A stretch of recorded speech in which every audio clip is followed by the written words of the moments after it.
Hello A&P students, this is Mr. Becker here to talk about the external structures of the heart. All right, so most of these structures, you're going to have to be able to identify them in both the model and also dissection specimens. All right, so we'll be doing the dissections in lab, but I will point out where a variety of these structures are on the models in front of us. We have two large heart models like this, and then we have a couple smaller heart models as well, and you should be able to identify all of these structures on all of the models that we have here. The first structure to identify is the apex of the heart, located down here, and that's directly across from the base of the heart. The heart itself is kind of cone or obelisk shaped, which is where these two terms come from. We have the left ventricle located over here, and we have the right ventricle located over here. And then sitting on the base of the heart here and here, we have the auricles. This is the left auricle, and this is the right auricle. And underneath the auricles are the atrial chambers. So the left atrium is located right here, and the right atrium is located right here. The thing that separates these on the outside of the heart is the atrioventricular sulcus. It's a shallow groove on the heart. The atrioventricular sulcus runs almost exactly 360 degrees around the heart from side to side here, and contains a set of blood vessels that are part of the coronary circulation that I'll talk about in 1 second. But the atrioventricular sulcus separates the atria from the ventricles, and since the auricles are the roof of the atria, we can use those to find that shallow groove. You may be wondering how I know that this is the left side of the heart. Well, we have another sulcus located right here. This is the anterior interventricular sulcus.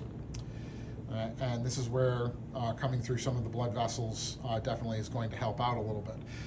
We have the left coronary artery located right here, and then we have the anterior interventricular artery, or sometimes known as the left anterior descending artery or LAD artery, shown right here in the anterior interventricular sulcus.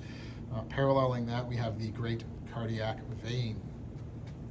All right, so since this is an interventricular sulcus, it's dividing the two sides of the heart, right, left and right from each other in terms of the ventricles.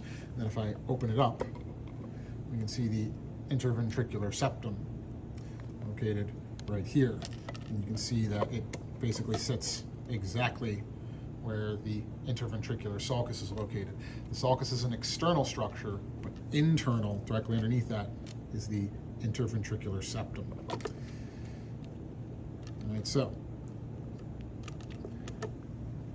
this is the left ventricle, and that is the right ventricle, therefore.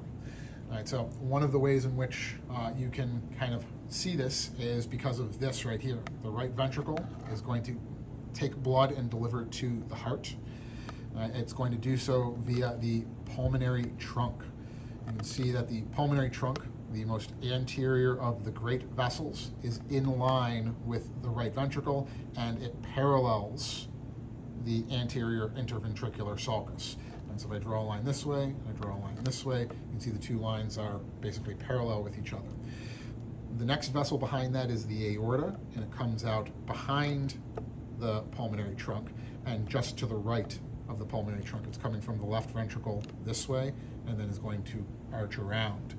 And then finally, the rightmost and most posterior of the great vessels that we can see here is the superior vena cava going into the right atrium. And so when we take a look at the dissections, we'll see the same thing. There's three main large vessels that are easy to find on the base of the heart. One of them is going to be the anterior side, one of them is the posterior side, and they basically run from left to right. All right, so this is how I know this is the right side and the pulmonary trunk, because they're going together and they parallel the anterior interventricular sulcus. On the other side of the pulmonary trunk, we can see the other coronary artery. All right, so over here I said this was the left coronary artery, and coming out of the left coronary is the anterior interventricular artery. This is the right coronary artery located coming out the other side of the atrioventricular sulcus. And so these are our anterior structures of the heart. I'll have another video that's going to talk about the posterior structures.